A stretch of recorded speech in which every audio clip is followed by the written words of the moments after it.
Now we are going to look at the pH scale and what are strong acids and bases. First, let's look at the equilibrium of water. We call this the autoionization of water. Two molecules of water will react with each other.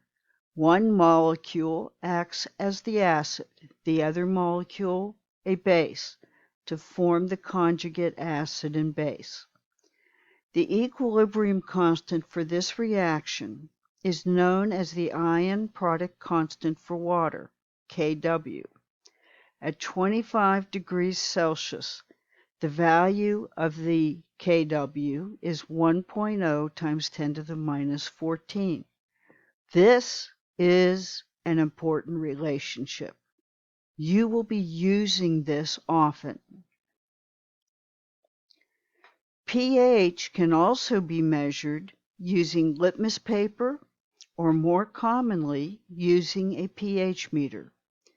pH is the negative log of the hydronium ion concentration, and the pOH is the negative log of the hydroxyl ion concentration.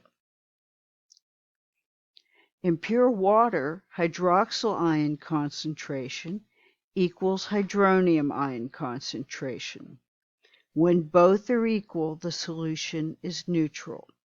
The larger the value of the hydronium ion concentration, the lower the value of the hydroxyl ion, and the more acid the solution is.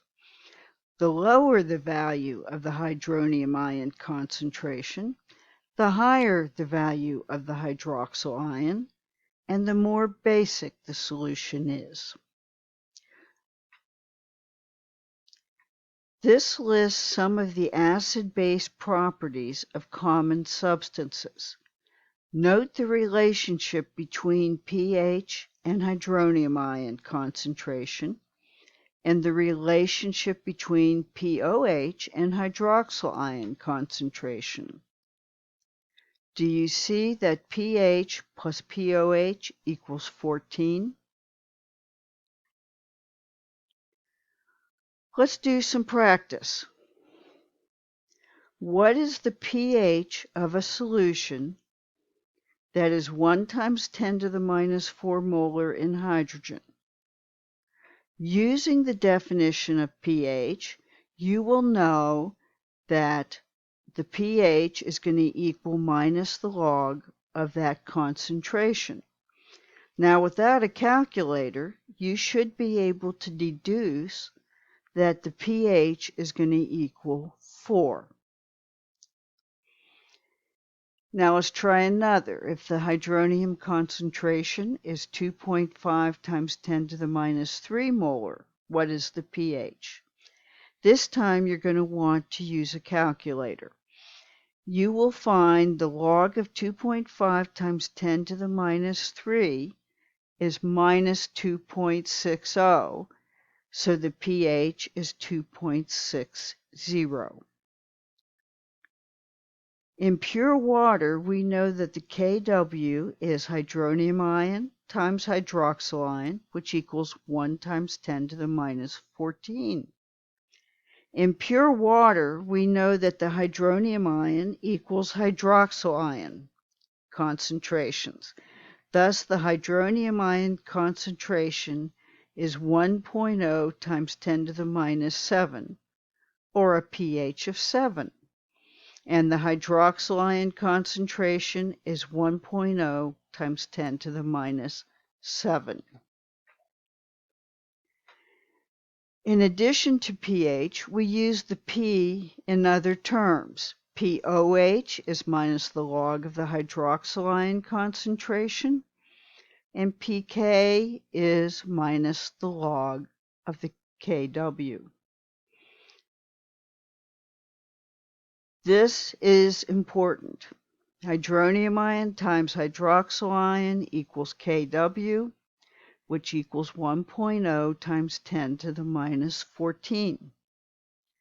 So we can take the negative log of each component of the equation and have minus the log of the hydrogen ion and minus the log of the hydroxyl ion concentration, that equals minus the log of the Kw, which is 14. So pH plus pOH equals pKw, which equals 14. Some acids are strong acids.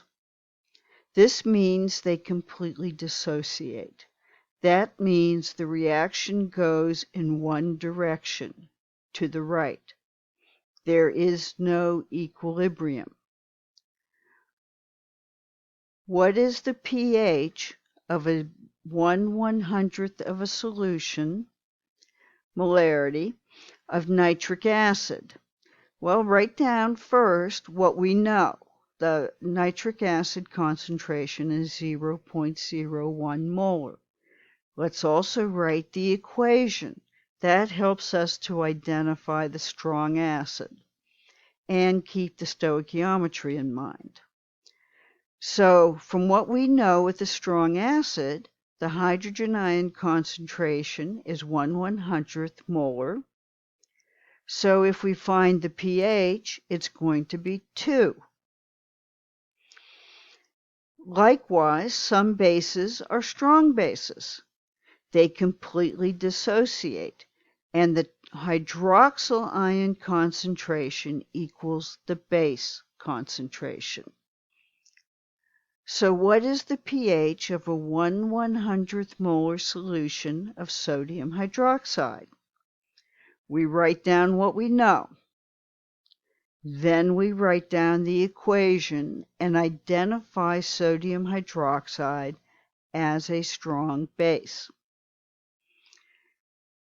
We know that the hydroxyl ion concentration will therefore equal the sodium hydroxide concentration, and the pOH will be minus the log of 0.01 or 2, which is what the log is. So the pH then will be 14 minus 2, which equals 12. Acids and bases run the gamut from strong to weak. The Ka, the dissociation constant for acids, and the Kb, the dissociation constant for bases, provide a measure of the strength. Not surprisingly, the stronger the acid properties, the weaker the base properties. If you memorize the few strong acids and bases, then you can easily know if a substance is strong or weak. If you have a strong acid or base, the pH or the pOH is determined by the molarity of the solution. If the acid or base is not strong, you must deal with equilibria. You must use an ice table.